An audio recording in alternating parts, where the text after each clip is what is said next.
Samizo, uko ready? I hope I look okay. Project time najaribu kuimeza. Tumeshaanza kuroll. Wacha nifanye intro. Okay. Ladies and gentlemen, boys and girls, welcome to another session of the Playhouse. Hands down, why even lie? I am excited. I have been chasing this guy for an interview for about 3 years. If not even longer, Sam. If not even longer.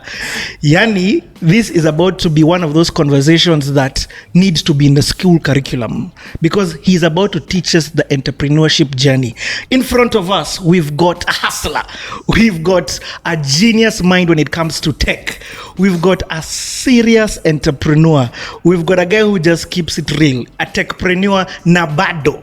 Yani, the guy, I know majority of you are watching this because you've just heard how he's acquired $1.4 million for his online school, Kidato. And we're going to be covering all of this and we're going to take this journey nice and slow.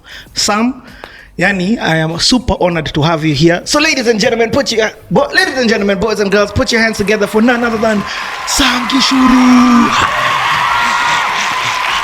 Napenda kufanya hiyo sound effects. Sounds good. Yani, dude, first and foremost, thank you.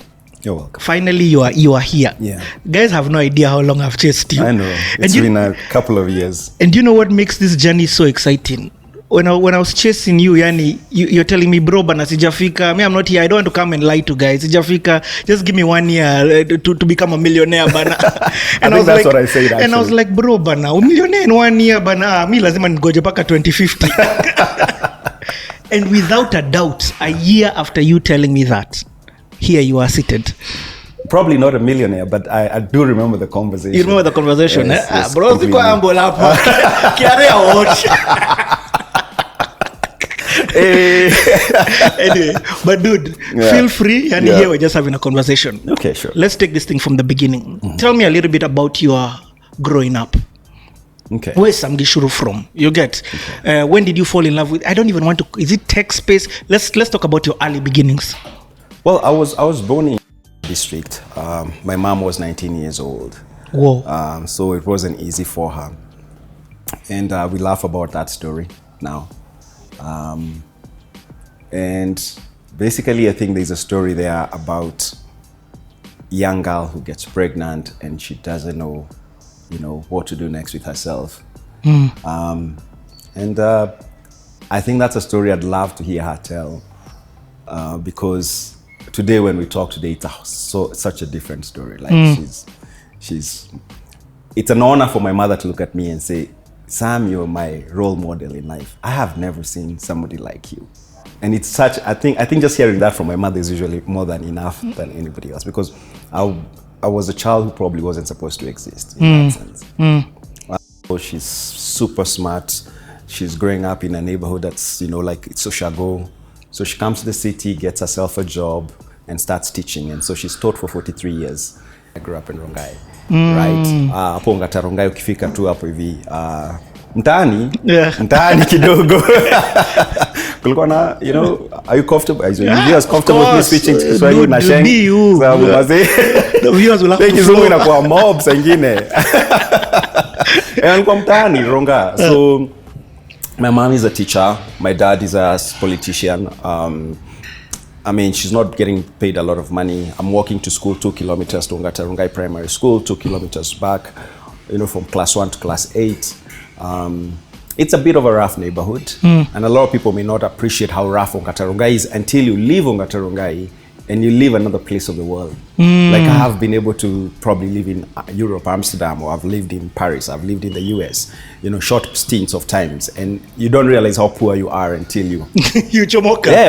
Sometimes unafikiria uko sawa kabisa, lakini unaenda unakuta place nyingine alafu unapiga tu story ya kawaida na watu, and then people are so shocked. They're like, what, you went through that? Then you realize, wow, actually even just coming to people in Kilimani, Milimani, from Rongai, or even back then to Langata, it was such a world of difference. We had tags in our neighborhood, gun toting ones, of course, drugs.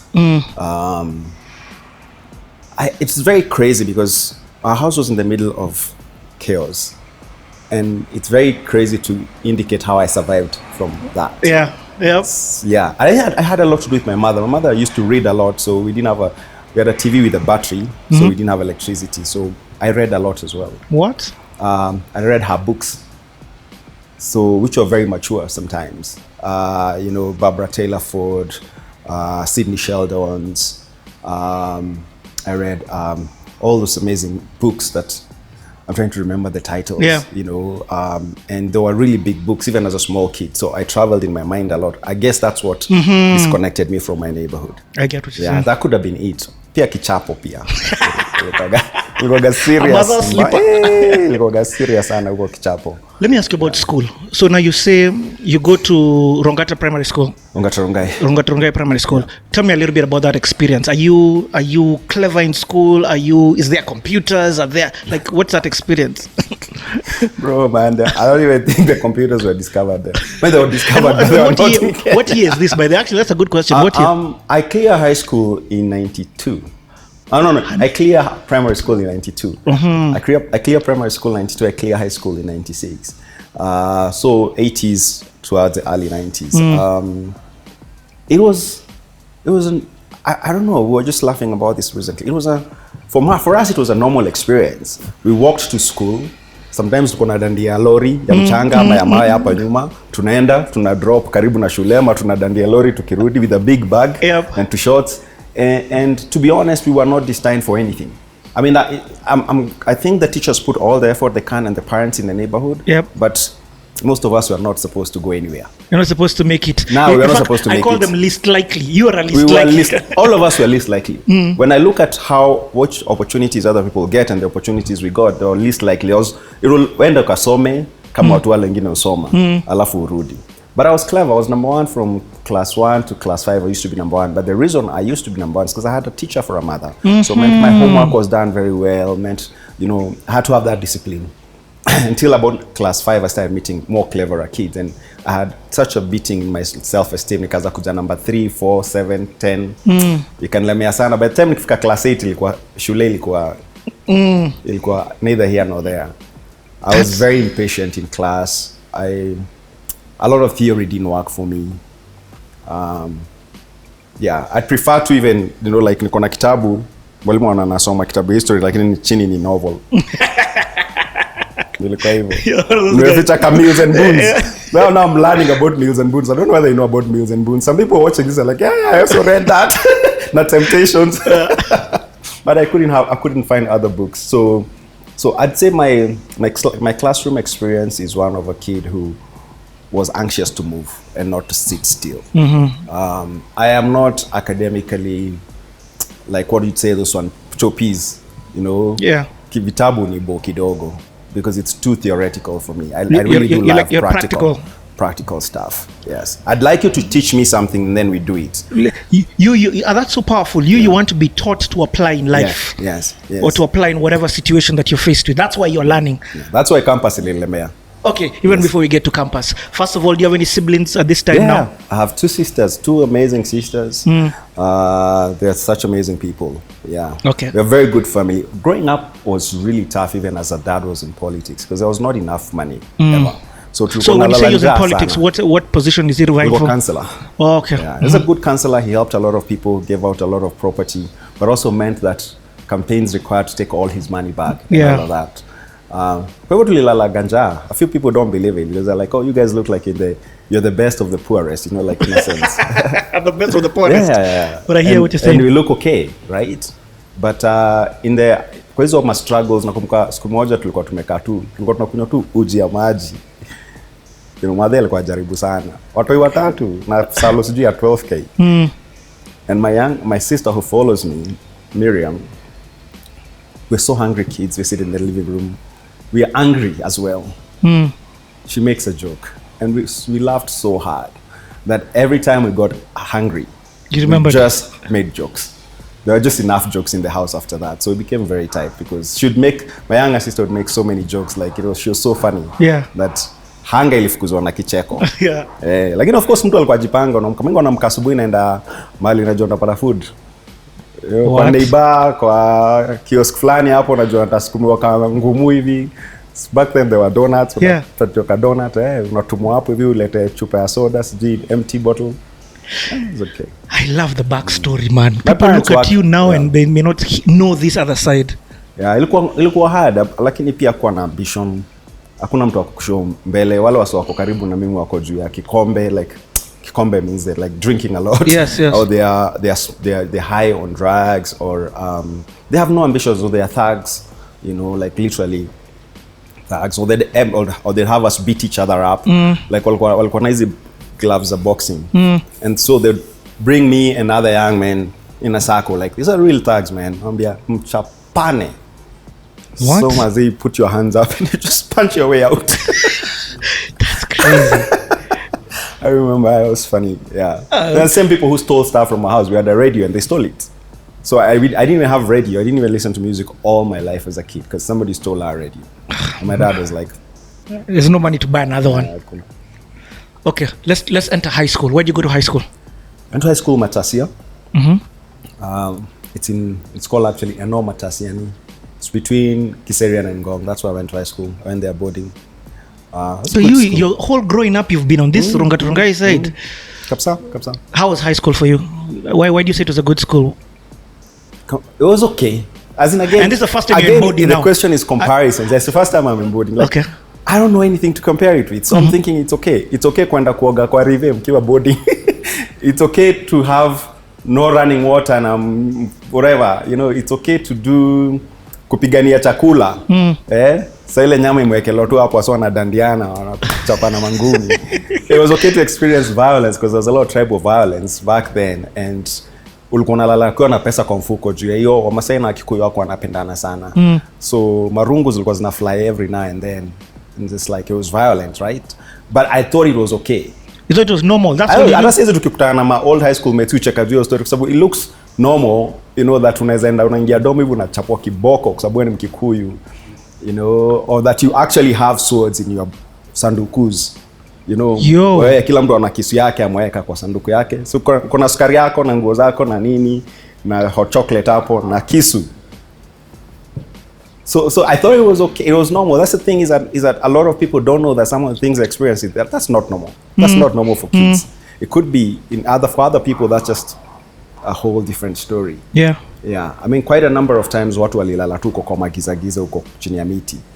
But again, you know, we learn to survive, we learn to make friends, we learn to be tolerant of other tribes along the way. So it was a whole different lesson than the outcome of it. Let me ask you a question. What do you think brought about the tribalism at such a young age? No, parents are the problem. I mean, like, parents are the problems. If you go home and your parents tell you these Kikuyus are bad people, or these Masais are bad people, I mean, they are stealing our resources, then you come to school with the same attitude, you know, and then you band up in different small, and with your clique, with the people, the people. I mean, sometimes the people you feel it's like small gangs. People you feel safe with, people you feel have resources, you know.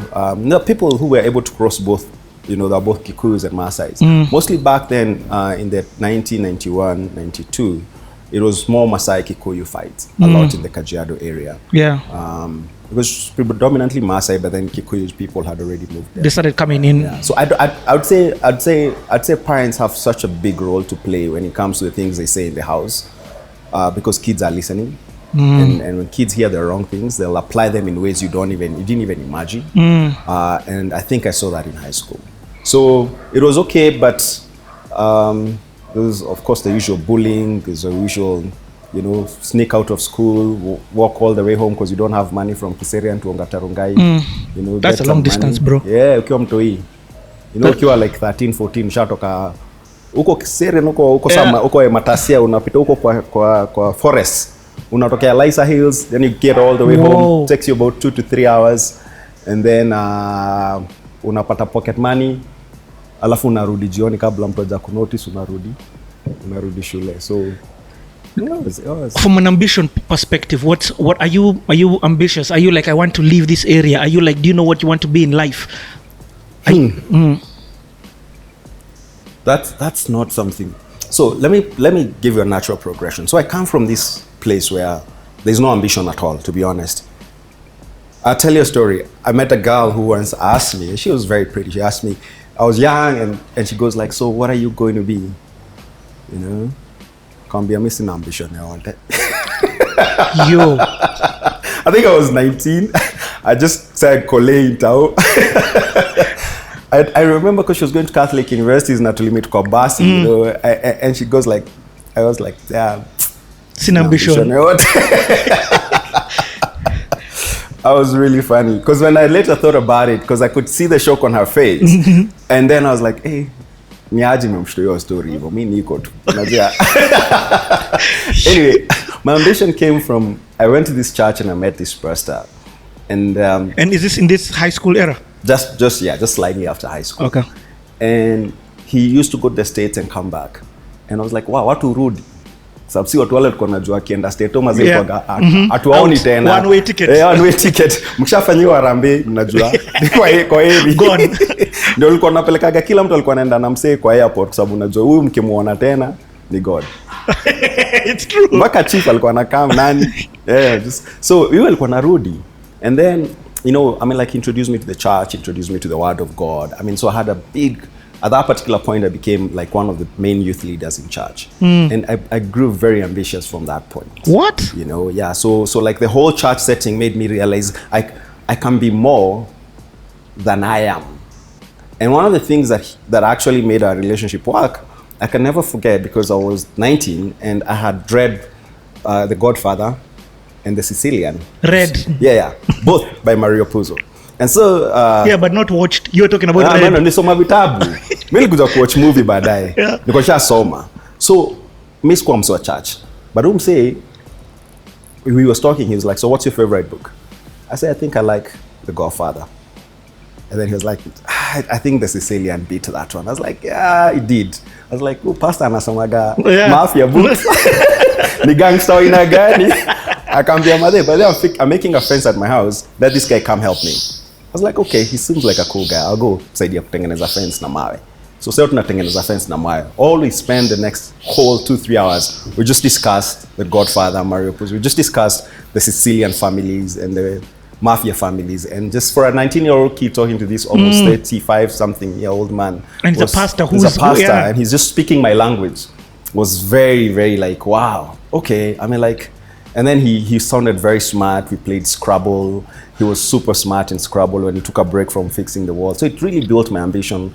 And then he introduced me to some of his friends, and one of his friends got me into IT. Yes, okay, man, I love where this story is going. So first and foremost, I just want to end the high school chapter. Yeah. Is there anything else? Did you do well in high school? No, mimi nilichapa C plane, I think. Yo. C plane ama C plus. Nafikiria ilikuwa plus, ilikuwa plane. And then nilipoenda kuchukua result nikakutana na Charlie fulani hapo, one of my classmates, okay? Yeah. And then he goes like, "Samu mpata nini?" Sema mpata C plane. I believe it was C plane. Akasema, wow, umejaribu. I look at him like, is that what you think about me, that this is trying? Now the thing is that I was not a booksman, but I was clever in other ways, and I knew it. I knew I was just bored. So at that point, there was such a moment of my life. Nangalam say, like, I've been presenting this image that this is the best I can do. You know, like, I questioned myself at that point in high school. Like, I never forget that moment. Because he was making you feel, or his perception of you was so low as compared to your own perception of yourself. My own perception of myself, yes. And I know my English teacher was very sure about my potential. And so it clicked together, like me and he, my English teacher, agree on what I can do. But you, my friends, I've never seen anything this in terms of academic performance. I was like, okay. That's another big thing that you've just brought up there, the influence of a teacher. Because you've told me about the influence of your mom. I've had the influence of your dad, not too much, but then now let's talk about your teacher. What was it that she would tell you? From primary school, I had such amazing teacher. One of them was called Mrs. Maura.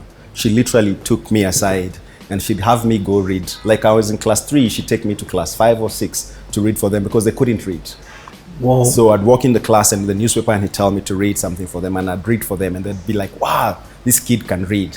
And they'd be so inspired. And then she took it upon herself to make sure that throughout primary school, I became very good at speaking English. Yes, I'll never forget that. She came for my wedding many years later. It's just been such an inspiration. So I had really amazing teachers because of my mom. And then in high school, I had a couple of teachers as well. Like there was an English teacher, a geography teacher, and a mathematics teacher who took an interest.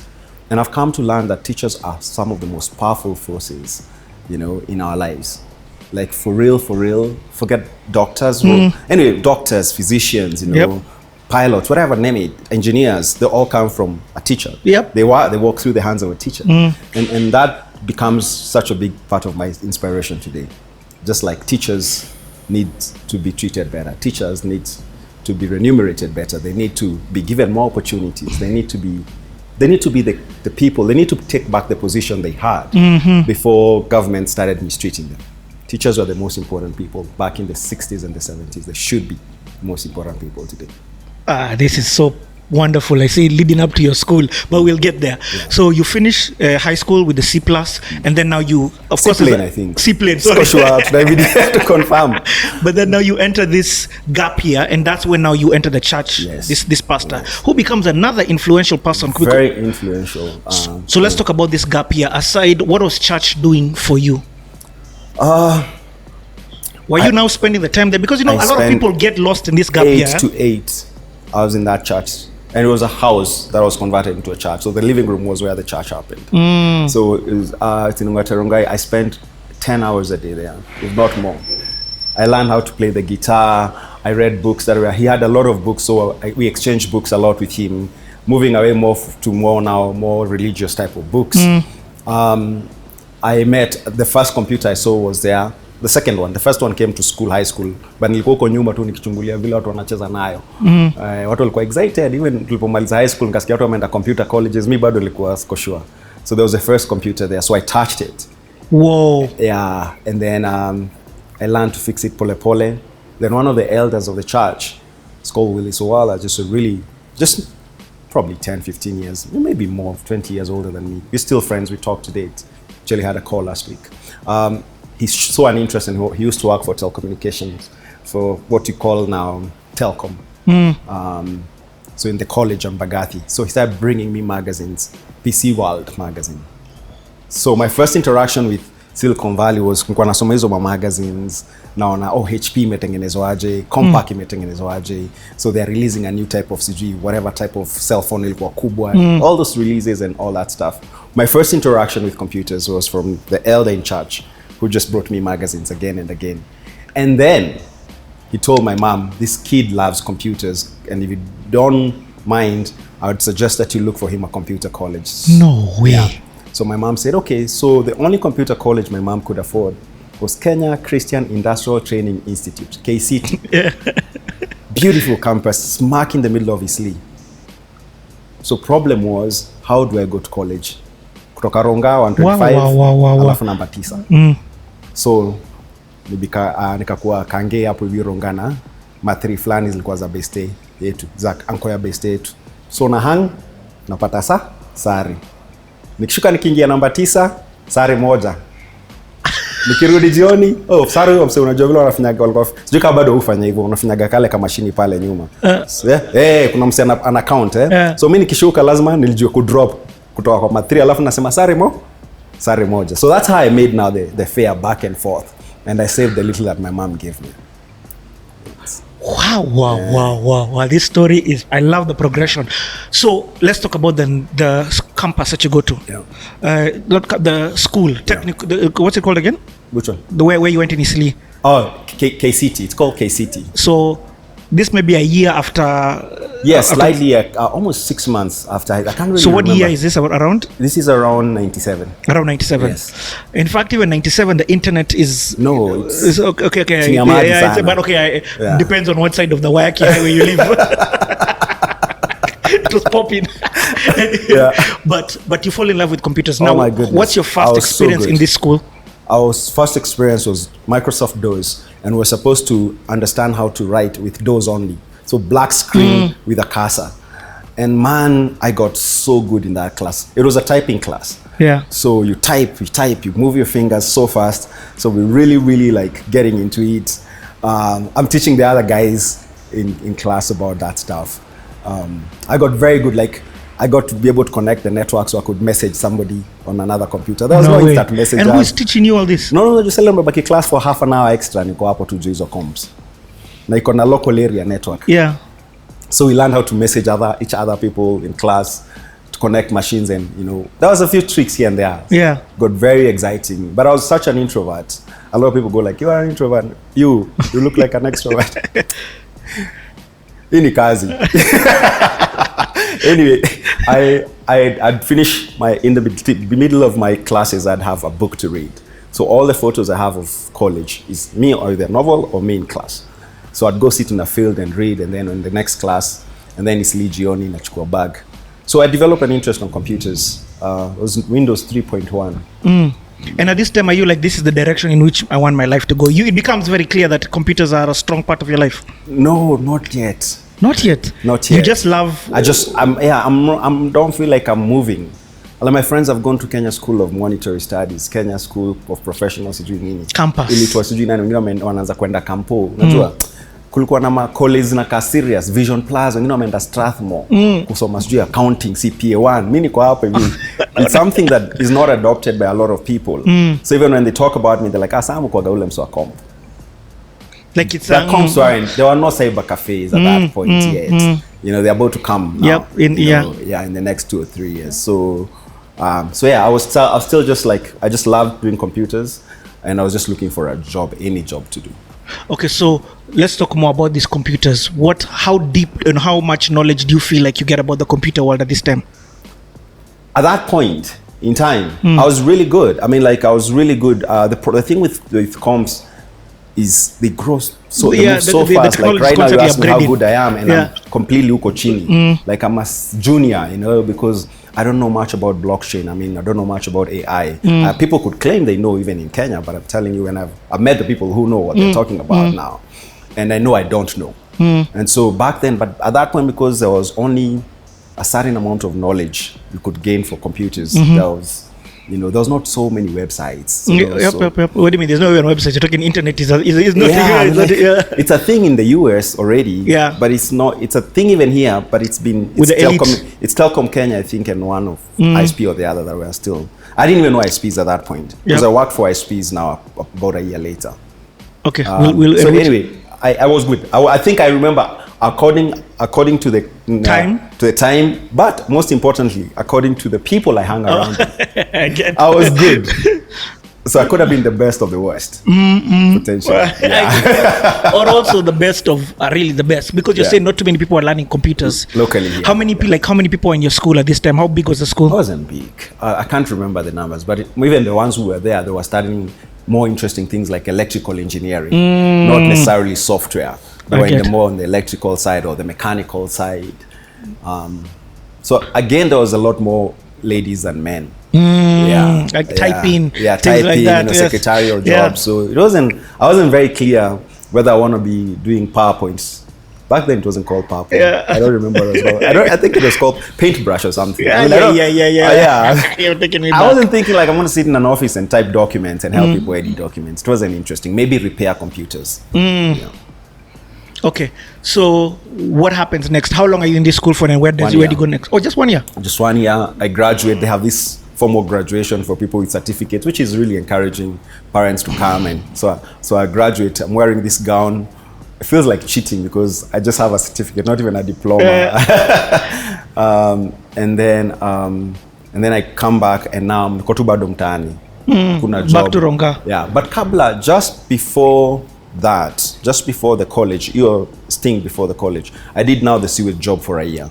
Sorry, so I remember 96 and 97, I did sewage exhaust. So it must have been at the end of 97. So what are you doing? So kutoacho Rongai, chose a plot. Nilifanya 97, I think probably early 98 pia. And how do you do it? When you say the sewage job, in my head I'm thinking machinery, equipment, sucking. Tulikuwa na tractor na ilikuwa na katank. Okay, na machine. Okay, unatoa ile machine alafu ina pipes. Na pipe moja inaingiaga kwa latrine ndani. Na kuna pipe nyingine inaweka kwa into the bucket or whatever. And now unaifunga na bladder. Bladder unazikaza vizuri kwa sababu mazee ukishapa hapo ndani ukikosa kufunga kwa ile shout utapata. Na a few incidents happen. Ukaza kufunga hii side nyingine vizuri ni mbaya sana. So make sure kwanza hii side ya output imefungwa vizuri. That's a very important thing for anybody getting into that business. Output, take care of the output. But then most of the challenges were ukienda hizi na hiyo hanisaka ni kwamba watu wengi utupa paper bags, wanatupa vitu tu, wanafunga uchafu, siku hizo paper bags kwa mob, and then sanitary towels, but even worse, abortions. So that was the worst part, is that so all that stuff ilikuwa inafunga pipe. Are we getting there, or should we stop this story? No, yes, we can go. No, just go. That's because so zinakuja kufunga ile pipe, ukiweka ile pipe ndani kuna mesh, unaweka mesh around it so that anything gets caught up in the mesh doesn't come to the machine, because now that's a mess to open it. And so quite a number of instances mtu alikuwa anatoa mtoi, lakini sasa kwa sababu ni ghetto sana, unaenda kureport wapi? Wewe ndio utakuulizwa unajuaje story, unajua ukiwa ghetto unaogopa karao, you don't report something. Sawa, so unachukua tu shovel, unachimba hapo kando ya toilet, unazika, sababu unapata a lot of abortions because na coming. It was very traumatizing, and later when you tell your friends this is when they're like, what? But then at that point ilikuwa job. Initially you are shocked, and then you're desensitized to it, and then you feel sad every now and then, a sad moment, like but then you learn to just block it. But you're 18, 19, you don't know how the world operates, right? So what you do, how do you remove that stuff? This is a training, and clogging training. Unachukua mti ndefu sana, unapiga msumari pale chini. Okay? Msumari, so inakaa rungu ya Viking. Pale chini kuna msumari hivi. Unaiweka ndani, nikawa unatengeneza supu, alafu unavuta. So that hizo msumari zinahukizo paper bags na come up nazo juu. So you clear a big enough space for you to suck out now the liquid and all of that, and then mnaenda mnamwaga mahali, alafu mna make multiple trips, alafu ile uchafu yote mnatoa mnabari pia hapo next, ndio msirudi nini, and then you charge for your uchafu. So part of the job, so you make an extra G or 5 soak. So that's how I was able to pay for some other living expenses with that whatever. And this was the first time that you were earning money? Yeah, this is the first time I'm earning money. Whoa, this is just before I get it. Yeah, this is the first time I'm earning money. I've done some crazy jobs here and there. I mean, but this was the first time I was consistently on a job. These are the ones niliuza job, kuuza shock, duka ya cereal hapo mtaani, nikapigwa shock na stima karibu nikufe. Nyingine ilikuwa kujenga nyumba za mawe, tukachonga mawe. Unajua kuchonga mawe? Mawe lazima ichongwe. Wakati chini unachonga mawe. Unajua kuchonga mawe? Hey, Buddha, okay. I mean, okay. I'm listening. It's okay. I'm learning, bro. Sana kuuza job ka 30. But not the ones I want to learn. Oh my goodness. I love it. Okay, unachonga mawe lazima ichongwe, and different sizes zinachongwa, unatoa uchafu, debris, and depending on where ina. So alafu ukichonga mnazipanga, mnalipwa. Alafu kama wewe ni unasaidia fundi, unabebea fundi, unampatia mawe. Kuna watu fanya job ngumu. Koroga ilikuwa hard for me because I didn't have muscles. I was very skinny. Koroga zilikuwa job zangu. So nilikuwa nimefanya job hapa na pale. Na hiyo akange kidogo on and off. Okay, so after that job you go to the school in Isli. After you graduate, what happens next? Niko mtaani bado na sitaki kuvuta hizo choo tena. Because now lakini sina do. Your job ni poa if it's not from an entrepreneurship perspective. Ilini humble sana, first of all, to be able to do anything. Like kanishavuta chona, nikashavuta nishatoa nini uchafuka hiyo nini siwezi tu. So mimi hata saizi ukabaki saizi ati sina do, saizi nimesota. Buda ndauza njugu kwa barabara. You're easy. Niko easy sana. Utanipata hapo hivi nimeshika njugu. Mimi sina hiyo ego ati sijui nini. Ati your Sam who was with Jack Ma. Ati yo president sangapi. I work for, I want to work for myself, right? So I'll go to the streets. I'll do it. Ndafungua kiothe hapo hivi ndapika mandazi na niuze. Me, I'm okay because that job did that to me. I remember homes we walked into, Richard. Ulikuwa unaisha maji, unapatiwa kombe ya maji, unakunywa. Alafu ukienda kwa dustbin element na kuzika hizo vitu, unakuta ile kombe ulikunywa nayo imetupwa. Sababu hizi rudi kwa hiyo. So pia ile choo ukiwa karibu nayo ina stick kwa skin yako. Unajua kuna ka stink kako hapo hivi. So I really love good perfumes today. Good colognes. I love good scents. I see where it came from. It came from. Like, man, the shower is not going anywhere. Alafu mazi unafika home una shower, alafu una change unatoka. So lazima una do ya cologne, so sabuni ndio unanuka. Yeah, so anyway, it's a long story. Yo, man, but it's so great to hear the backstory and the humble beginnings. Actually, you're beginning to explain to me a lot about your character from knowing your history. Yeah. So let's go on. So you spend time now. You're back in the mtaa. You're just chilling. What happens next? So the same guy, The pastor. no, the friend, it's called Okay. Owala, who Uh-huh. says he's gotten a job opportunity in this ISP, but it's a sales job, if I'd want it. Uh-huh. I was actually out of town. I was like, yeah. So sasa sina nguo mzuri za kwenda job ofisi. So nikaenda na sikuwa na do sasa sijakuwa nikifanya job ya CH. It's like 98. This is about 90, it's probably 98, 99. Okay. I get lost. My timing is really No problem. Yeah, around there. 98, 99. Nikaenda wapi? Nimekam nikafanya kakole kengine ka certificate hapo info something infotech for information management systems, but it was just like this was just a funky kakole over there. But sasa, so I have just 2 papers. Anyway, so I get this offer for this job for an ISP to sell dial-ups, and I don't know what dial-ups are anyway. I don't know anything. So sasa kwa nado nikaenda ngambia buda ni aje nimepanda kwa job mahali na sina do. Sina do.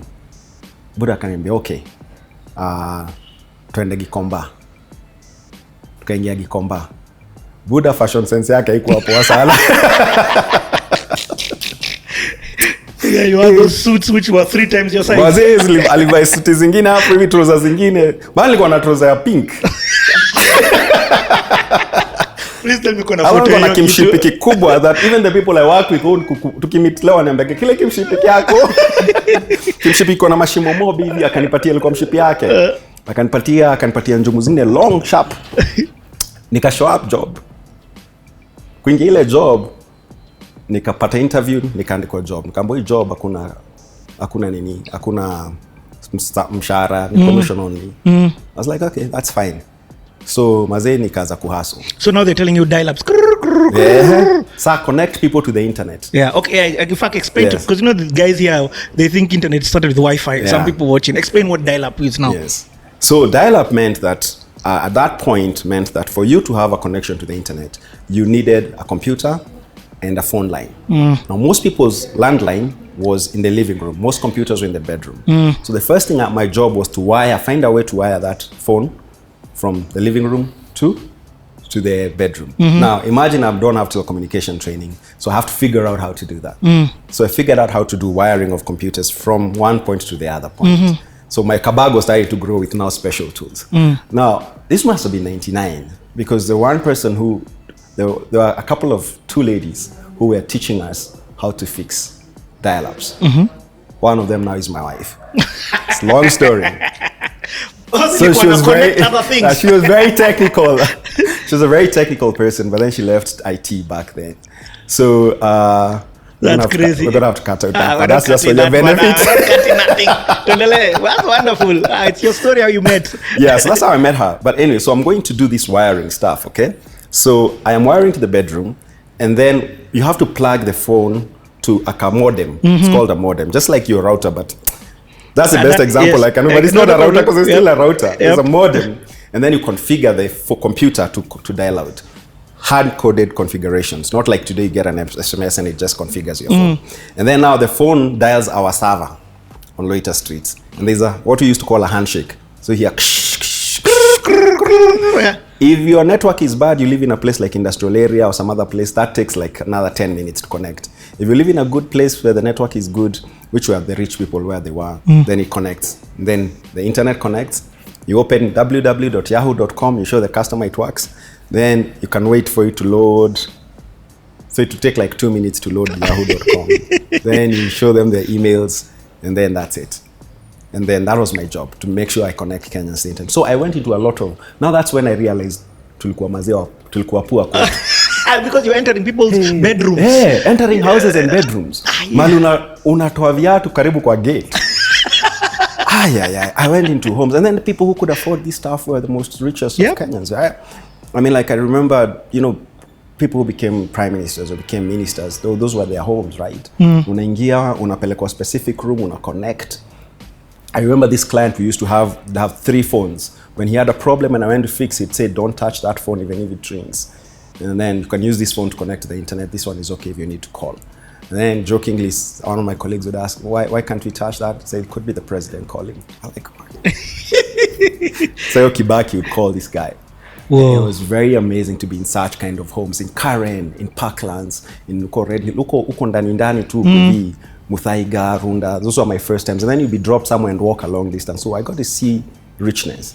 Alafu sasa nikimaliza mbio, job ikisha by 8 o'clock hivi nakimbia, nachukua mathri ya Rongai ya mwisho pale hivi usiku. Nashikwa na karau na kalisho chini. You know, because you're like, where are you going at night? You know the way the cops will do. Mnakalisho chini, mnafungwa, pengu, mnatembezwa tao kidogo, alafu mnaachiliwa. And then nashika mathri ya mwisho around midnight. Inani drop Ronga, naingia. Mathago wa Ronga wanajua ni Sam. So wada msea kuja kunipiga ngeta, niko tuzile ni aje Buddha. Anambia Sam pole. Niko nafikiri uko na kakitu leo. I really remember those days ulikuwa unashikwa vizuri, unaenda bila trao kwa sababu wanararua wakitoa. It was bad. But even young guys would tag you because things are thick. Like, things are thick. Your own buddies will tag you, the people you grew up with. So quite a few times I called a few guys off, like, bro, what are you guys doing, bana? Niaje Buddha. Sam, hatukuwa tumejua ni wewe. What? Okay, sawa. So let me ask you. So how was the commissions, first of all? Why did you have to go and, like, were you doing, how are you even getting business, or was the guy calling you and telling you? So people call the landline, and they call the phone for the receptionist, and then the receptionist distributes the phone to salespeople. So you're just seated like this. Phone ikilia tu hivi unaichukua. Hello, Inside Technologies. Yes. My name is Sam. Yes. Give me directions. Akisema hizo directions we loud because I worked for 2 companies. I worked for that and I worked for Wananchi Online. At the same time? No. After I left that, I went to Wananchi Online. Yeah. Anyway, both experiences were the same. Ukichukua directions useme loudly. Oh, hey, Muthaiga, drive this. Okay, this one. Guys are out. Guys are out. Unapata mse alishafika mbele yako, alishafanya installation. So you just be like, directions, okay. Unamaliza unachomoka. So ukienda ukipata client akona problem, especially simu iko mbali na computer, software zake haziko updated, I charge extra for my own. Oh, nice. That was my side hustle. So I say, you don't have enough. If you have a technician, call them to fix this for you. But if you'd like me to fix it for you, I'm going to charge you as me. Yes. 3,500. Okay? And then I'd rush to Mitsumi Net in Nairobi, buy a modem, rush back, plug it in, configure, clean up his machine, make sure I speak a job. Say nilimlipata an extra 3,500. Customer service yangu ilikuwa juu sana because angepiga job aseme umse amefanya side hustle na mimi. You have questions, right? Yeah. So I do my side hustle, fix computers like that. So you learned how to speak to people? Yeah, very well. And even the receptionist, I talked to her so well, she transferred calls directly to me. Yo. Yeah. I was like, Mazi, I live in Rongai. They send at least 1 or 2 calls a day, And then every time customers call, they started asking for me. So it became less chaotic. Sababu anaona umse ako sawa. So you are learning the value of customer service. Such a huge lesson. Na kutembea mazi Nairobi, yani kutembea kila place unajua. Sababu umefix. Hata huko mazi River Road, there was like back then there were people who were hooked up. They had computers for other businesses that you didn't even understand what it was. Isili ndani. And you didn't have the pay though, you are willing to go anywhere. Sasa mazee mimi nikirudi nyumbani, nyumba yangu ni 1,000, ni ya mabati. So at this time you've moved out? Sasa niko hapo home, kwa nyumba za mabati. So unalipa 1,000. Sawa. Sasa niko na kabed hapo, niko na kanini, niko na mtungi yangu na speaker. Ushaichapa ngoma na mtungi na speaker. Jirani. I know. Usikiza reggae. You're the second person umeniambia hivyo. Usikiza reggae na mtungi. Na ka radio alafu mawe. Me were coming to connect internet in my digs. Mimi sina stima kwa alafu zile mawe umezipanga hivi, unatengeneza kambao, una fix mawe mob kwa sababu mawe radio kaida ni mawe 2, lakini mawe zako 2 haziwezi tosha kwa sababu zimeisha. Unaongeza zingine kama 5. Just to get energy ya mawe 2. Usikia mpaka nazita mawe. Sio batteries. Unaichapa hivyo alafu speaker unaturn mtungi upside down, unaikata, unaweka speaker. And then radio yako ni radio. Sometimes wale walikuwa na do sana walikuwa na radio ya gari. Sama wamehook up. Lakini wale hatuna do ka sisi ni kale tu ka small. Dude. Sam, little do they know. Little do they guys don't know you. Yeah, the people. So how long are you in at what's this place called? And inside the company. Yeah, how long are you there? I'm there for about a year and a half. And then one sunny morning, 10 o'clock, I get fired.